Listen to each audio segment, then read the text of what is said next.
वक्त की बड़ी खबर हम आपको सिवनी से बता रहे हैं। शर्मनाक खबर, भाई बहन के पवित्र रिश्ते को तार तार कर देने वाली घटना हुई घटित। अधिक जानकारी के लिए हमारे साथ जुड़ चुके हैं सिवनी से जिला ब्यूरो राजेश तिवारी। राजेश जी बताइए। अनामिका जी जी, मेरी लगभग 52 वर्ष की उम्र समथिंग रनिंग चल रही है।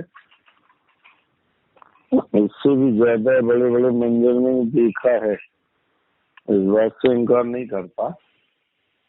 लेकिन आज जो दौर इतने पवित्र और पाक रिश्ते जैसे को तार तार कर देने वाली घटनाएं सिवनी जिले में हो रही हैं, वो दुर्भाग्यपूर्ण भी हैं और जिले वासियों के लिए डूब मर जाने जैसी बात है।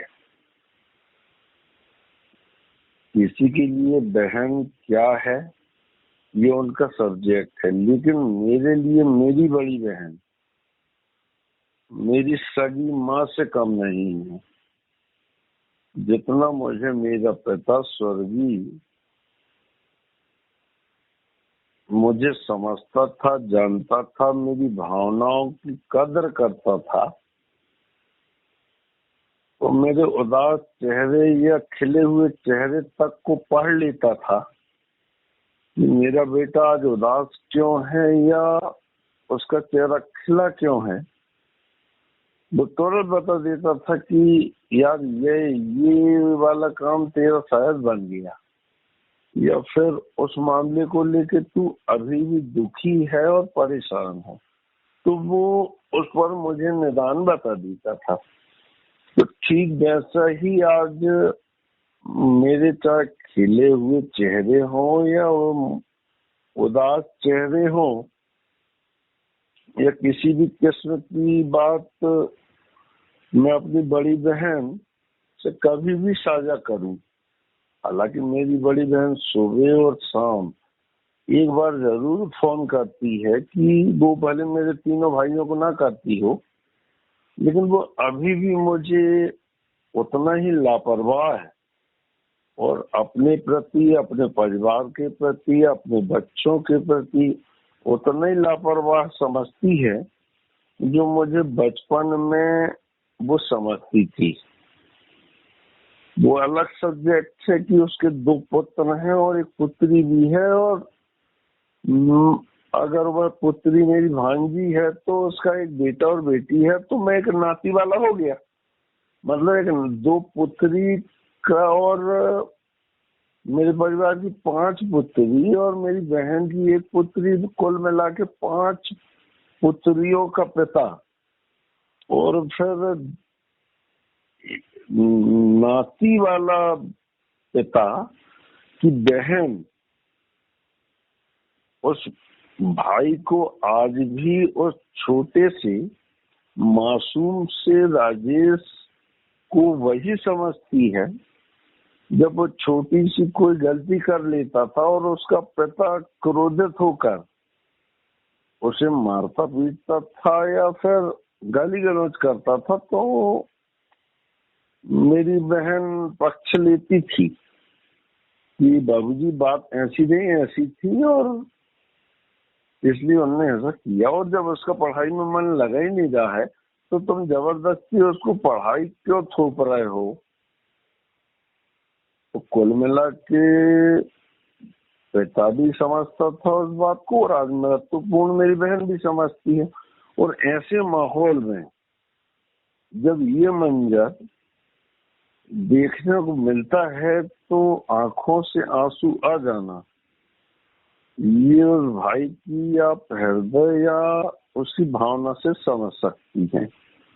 अब न मैं उस बहन का नाम लूंगा, न भाई का नाम लूंगा, थाना क्षेत्र बता दूंगा, और वो थाना क्षेत्र के थाना प्रभारी मेरा फोन क्यों रिसीव नहीं कर रहे हैं या अनुविभागीय अधिकारी क्यों रिसीव नहीं कर रहे हैं, ये मैं बार बार बोल चुका हूँ कि कुछ अधिकारी, चाहे पुलिस अमला हो या वन अमला हो या कोई भी शासकीय अमला हो, कि ये राजधानी चैनल का जिला ब्यूरो सवाल बहुत करता है।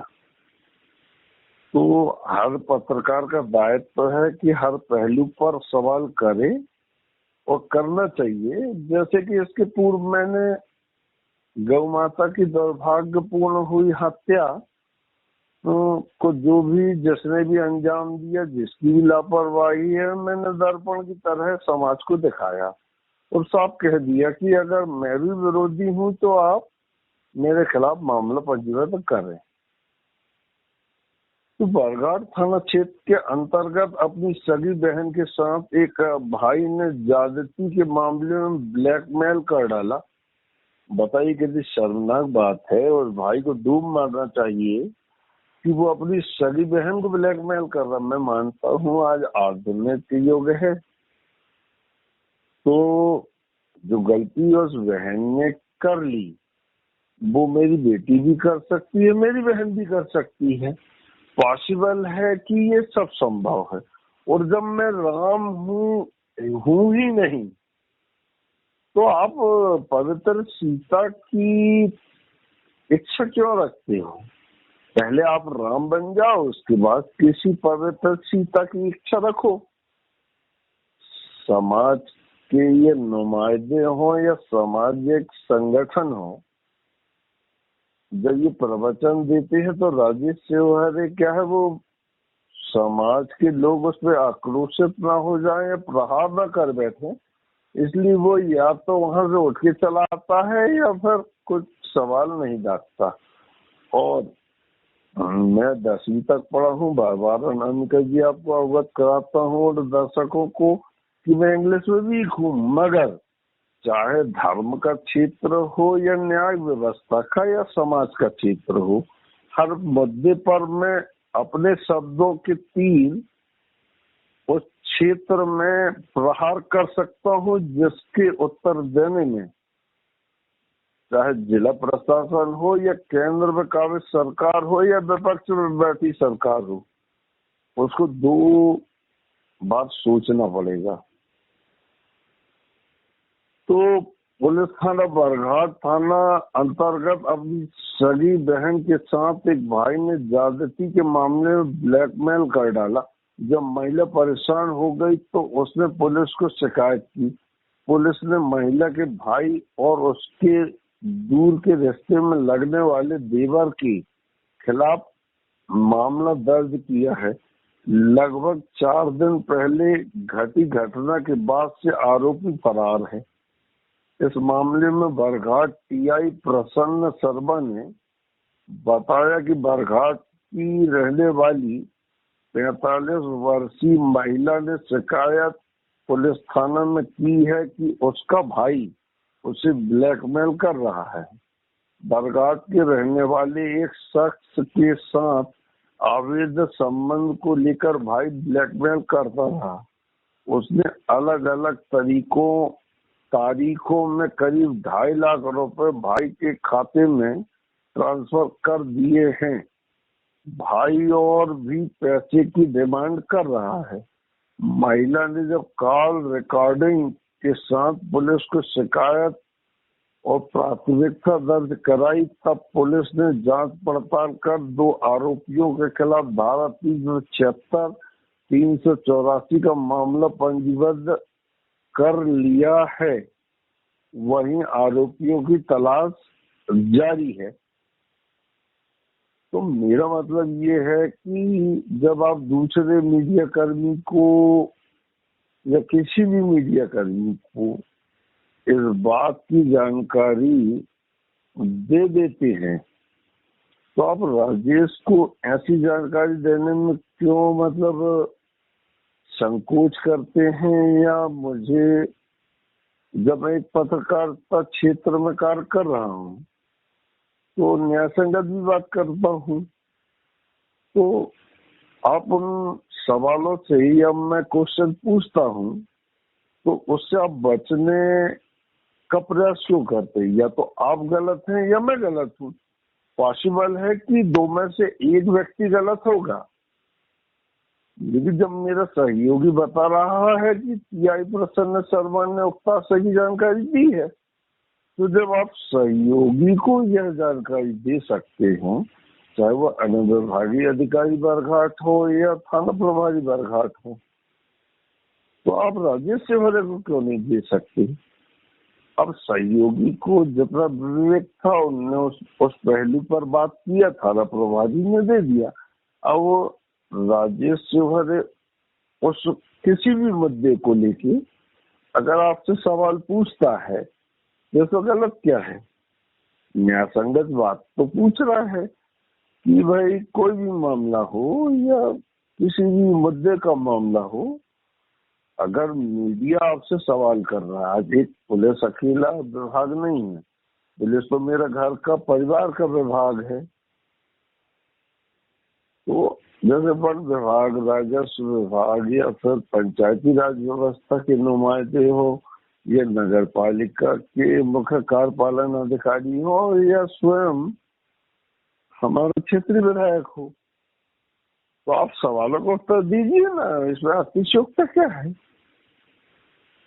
जब समाज में आपके खिलाफ ऐसी भ्रांति है तो उसको स्पष्ट करिए। तो दिनेश राय जी ने स्पष्ट किया था, जब मैं बार बार फोर्स कर रहा था तो उन्होंने स्पष्ट कर दिया, वो मैंने समाचार प्रकाशित किया। तो मेरा कुल मिला के कहना ये है शासकीय अधिकारियों से और कर्मचारियों से कि आप मीडिया के पूछे गए सवाल का उत्तर दे सकते हैं, तो राजधानी चैनल द्वारा अधिकृत जिला ब्यूरो के सवाल देने से क्यों हिचकिचाते हैं?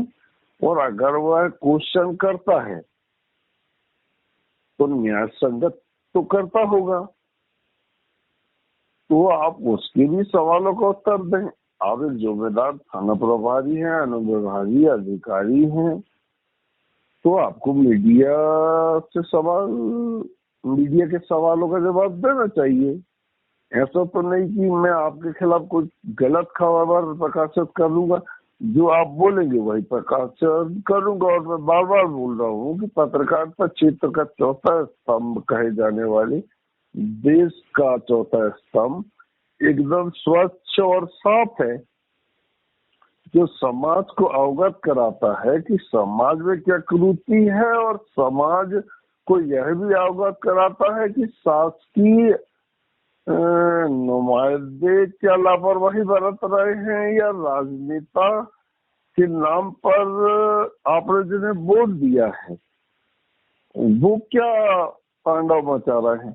अब आप ये दुर्भाग्यपूर्ण बात नहीं होगी कि 2 सांसद प्रतिनिधि फिर नियुक्त कर दिए गए, जब समस्त मीडिया कर्मी और प्रिंट मीडिया, इलेक्ट्रॉनिक मीडिया बाकायदा उठाता है कि आखिर सीनू बालाघाट सांसद महोदय ये चना फूटा, मुर्रा फूटा, फली टाइप जो वितरण प्रसाद किया जाता है किसी भी मंदिर में, इस तरह आप प्रतिनिधि नियुक्त कर रहे हैं। और कुछ प्रतिनिधि तो ऐसे भी हैं जो आपराधिक मामलों में उनका परिजन लिप्त है और आपको इसकी पूरी जानकारी है, उसके बावजूद आप उसको अपना सांसद प्रतिनिधि बना रहे हैं और मीडिया इसको समाज को दिखा रहा है। तो गलती क्या कर रहा है कि आप एक जवाबदार सांसद हैं और फिर आप आपराधिक प्रवृत्ति के व्यक्ति जिसका परिजन अपराधों में लिप्त है और उसे सांसद प्रतिनिधि का पद से सम्मानित कर रहे हैं, तो आप संदेश अपनी लोकसभा क्षेत्र में क्या दे रहे हैं कि आप अपराधों को खुला संरक्षण दे रहे हैं। आशा यही हुआ, चाहे उल्टा करके पढ़ो या सीधा करके पढ़ो। तो उसमें क्या अतिशयोक्ता है कि जिला ब्यूरो राजेश सेवरे एक 2 बार कह चुका है कि शौचालय और पेशाब घर या प्रसाधन घर में गंदगी रहती है तो दादा ढाल सिंह जी को वहां के भी प्रतिनिधि नियुक्त करना चाहिए, ताकि सुगम और व्यवस्थित और साफ सुथरा प्रसाधन भी रहे, ताकि आपकी लोकप्रियता और अच्छी रहे, ताकि आने वाले लोकसभा चुनाव में आपको इससे ज्यादा प्रचंड बहुमत मिले और आप विजयी हों। जी अनामिका जी। जी राजेश जी, तमाम जानकारी साझा करने के लिए आपका बहुत बहुत शुक्रिया। जी धन्यवाद।